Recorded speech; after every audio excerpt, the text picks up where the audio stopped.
because I refuse to not be first. Do we do enough? Well, I never shut up about it.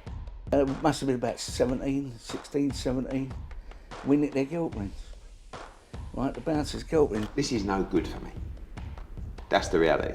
If you want the honest truth, and I see it every day. This is Colm McGuigan for IFL TV, proudly sponsored by Everlast. Delighted to be joined by Bob Arum here in Belfast, Ireland. Bob, what's it mean to you in Top Rank to bring a world title fight here for Michael Conlan?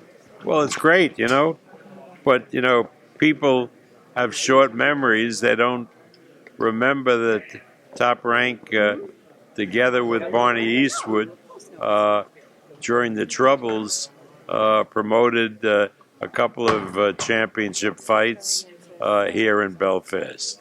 Were you here at that time for those fights in Belfast, and what did you make of it back then during the Troubles? I couldn't. It was absolutely crazy. You couldn't drive a car into town because if you parked it, the police would blow it up. It was like armed camps, except when Barry McGuigan fought, and then it was all calm and everybody was rooting for Barry to win. It's something I'll never forget. Going through that and being like in effect in a war zone. Bringing Michael Conlan back here, you've worked with him from the beginning of his career when he turned over controversially that whole Olympic experience and he comes to Top Rank. You debut him in the Garden, which is unheard of. This is the pinnacle of his career. Do you think that he can do it on Saturday night? Well, he's in him with a tough guy. Lopez is a hell of a fighter. He also fights for Top Rank. So it's not going to be easy for Mick. So we'll have to see. But, I think I saw Mick last night, and he seems to be up to the task. In terms of last weekend, you promoted a mega fight in Haney Lomachenko. There was a couple comments after it that maybe came out at the time. And with the Haney Lomachenko fight, where do you want Devin Haney to go next? Is the Shakur fight a possibility? Yeah, well, it depends on his body. I mean, Devin obviously has difficulty making 135. He did it for Lomachenko. But the question is, he's not younger. He gets older, and it tends to put on weight. And the question is, will he be able to make 135 to fight Shakur? But if we make him and Shakur, it would be a massive fight. Do you think that Devin Haney will come back and sign with Top Rank, or is that still up in the air at the moment? Well, everything's back in the air, but we have very good relationship with Devin and his father Bill, and hopefully, if we have the right fights and to offer him, he'll re-sign with us. Yeah, sure.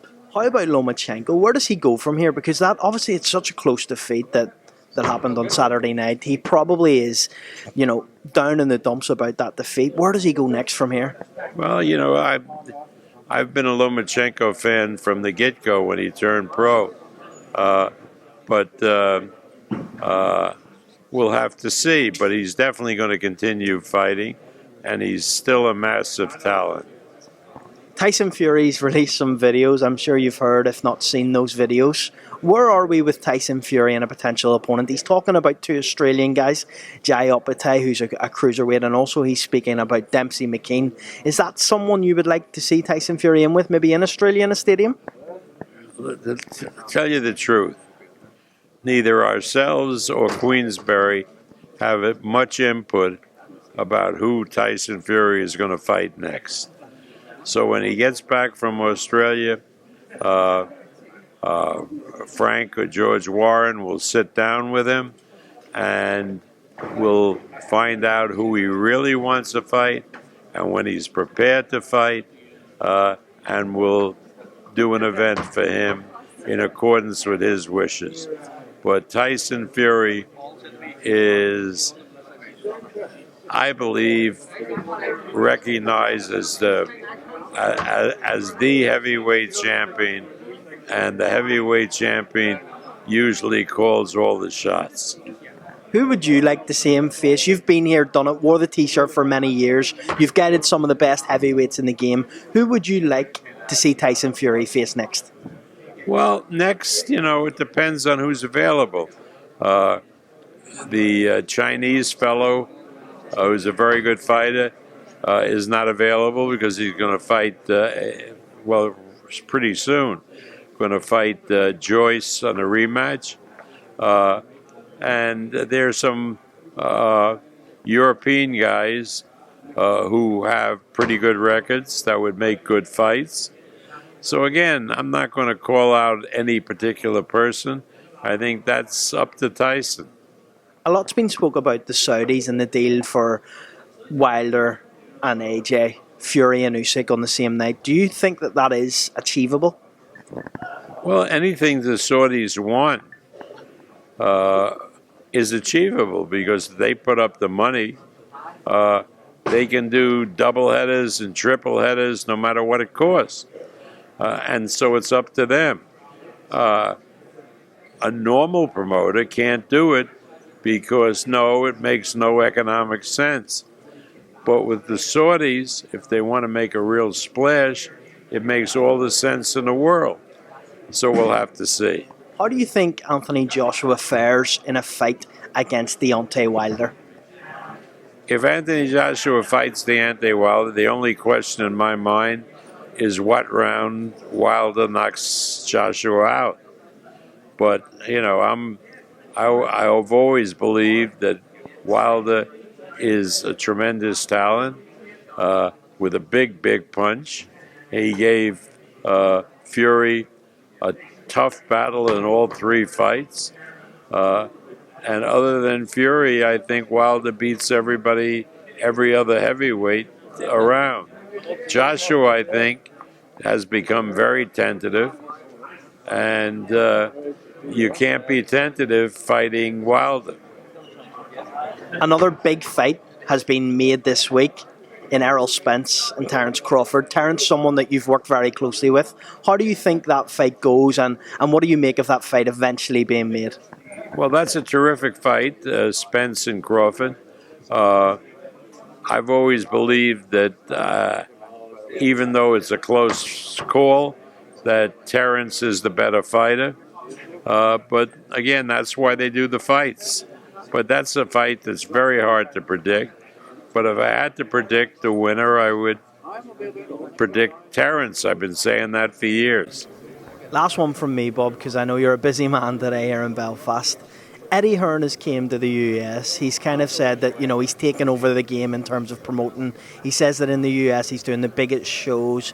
He's obviously just signed Edgar Berlanga, who left Top Rank. What do you make of Eddie's business in the US at the moment? Well, among the boxing people in the United States, Eddie is a joke. Really a joke, a clown.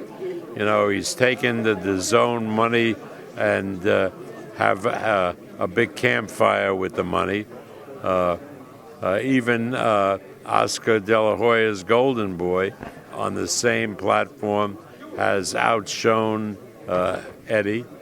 So I don't take Eddie very seriously.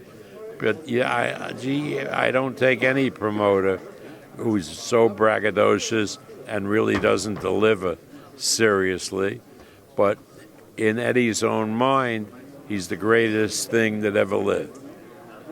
Well, Bob, thank you very much for your time. Really appreciate it. Always a pleasure having you on IFL TV. Thank you. Thank you.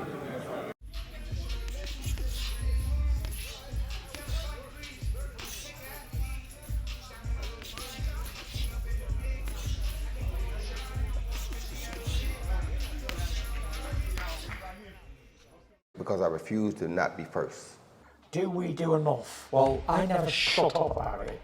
It must have been about 16, 17. We nicked their guilt rings. Right, the bouncers' guilt rings. This is no good for me. That's the reality. If you want the honest truth, and I see it every day,